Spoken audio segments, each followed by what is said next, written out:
questions that came out of the last meeting. One, is this program being used to its efficacy?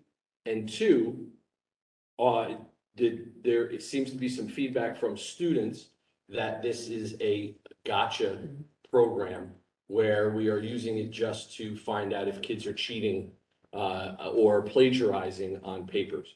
And if we look at the first question that came out of that meeting, where we use it as a statement, the teachers are not using this to its efficacy.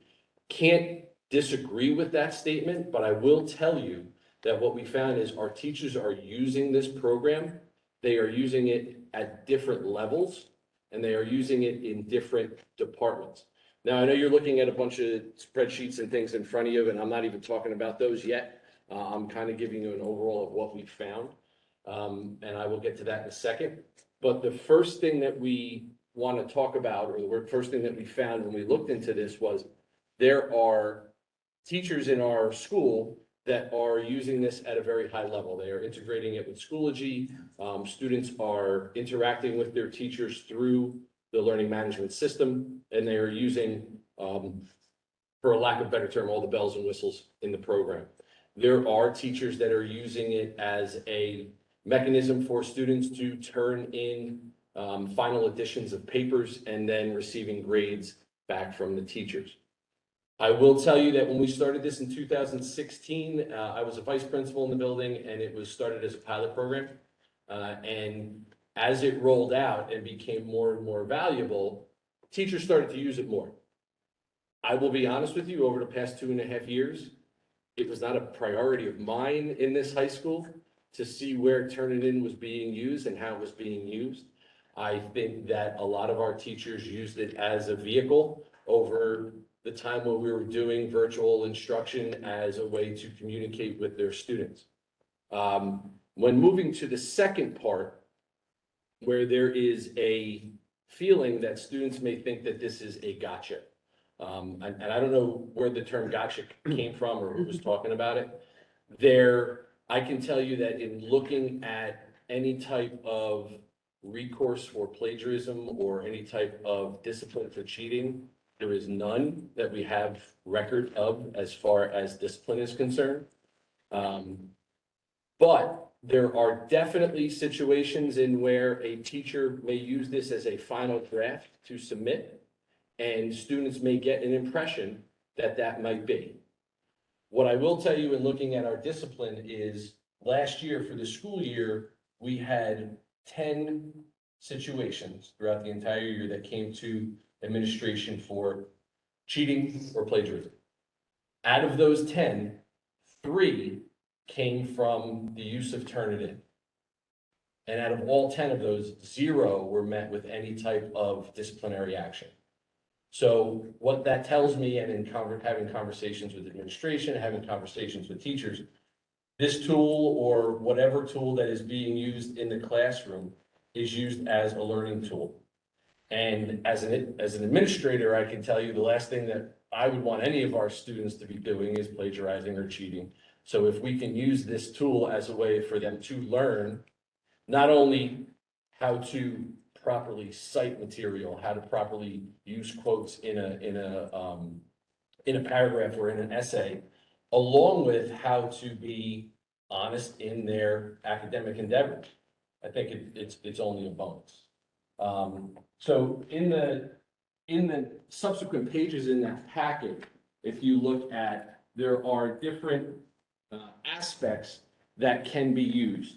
And to skip to the end, if we're going to go short, my purpose here tonight is to ask for you to allow us as administrators in the high school to use or work with our teachers and our students to use this application effectively over the next year or the life of this possible contract that we're talking about with the Board of Education. There are so many aspects to Turnitin that some teachers use, some teachers don't utilize, but as we administrate or as we oversee the further implementation of this program, we'll continue to use or start to use over this year.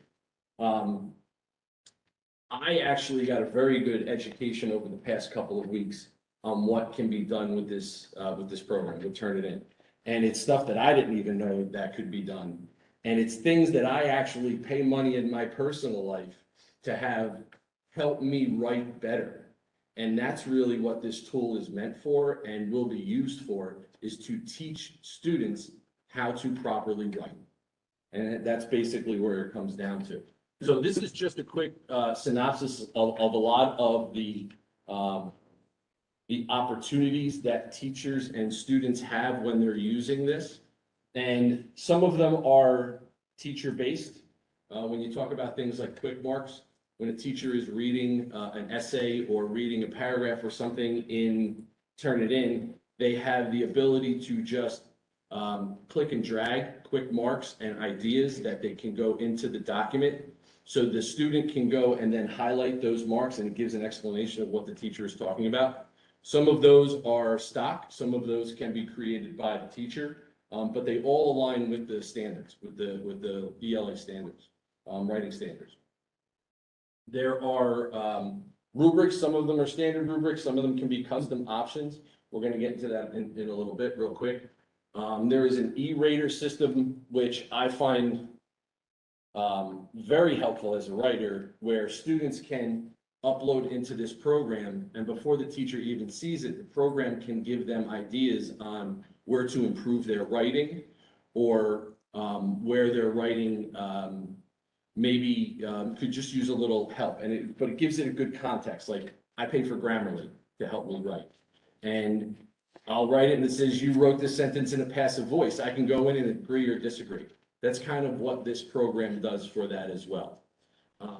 There is also similarity review, and I think this is a lot of what we were talking, or what was talked about in the last.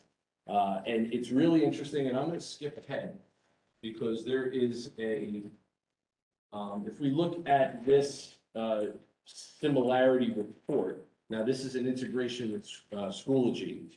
If we look at this similarity report, you'll see that what comes back to the teacher is highlighted in different colors, and where these similarities are found online, and the sources of where those similarities are. If you can see, number one says this comes from a previously submitted student paper, internet source, etc. But if you're looking at this, and if you're looking at this as a teacher, I can see that there's similarities from resources that were taken, but it's not necessarily plagiarism. It's done through research. As a matter of fact, if this, and I don't think this example shows it, but if this example has a properly quoted and cited, a properly cited quote in the body, that would come up as a similarity, because it was taken from something, and the teacher's able to look at it and dismiss it and say, okay, it's not a plagiarism. Now, is there a possibility that one of these comes back to a teacher and the entire thing is read and it says this was copied from this website? Yes, that's a possibility. But we don't want our students to do that. We want them to learn that that's not the proper way to submit a paper. And real quick, and I'll stop. I'll let you know. Okay.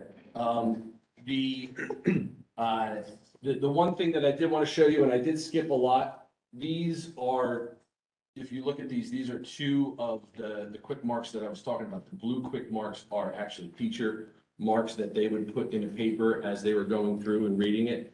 The purple ones are the E-rater results. So if a student were to go in and put this in there, the E-rater result would actually look at it before a teacher could even do it. So the last aspect that I wanted to talk about was, and this is really where we have to work with our staff and our students to see where this is being used appropriately and properly. This is a dashboard that we get as results from our, this was an actual class last year, one assignment, where students in the classroom submitted their work. And if you look in the upper right corner where it says submissions timeline, you can see that most of them were submitted on the final date it was due, and some of them were actually submitted after the date it was due.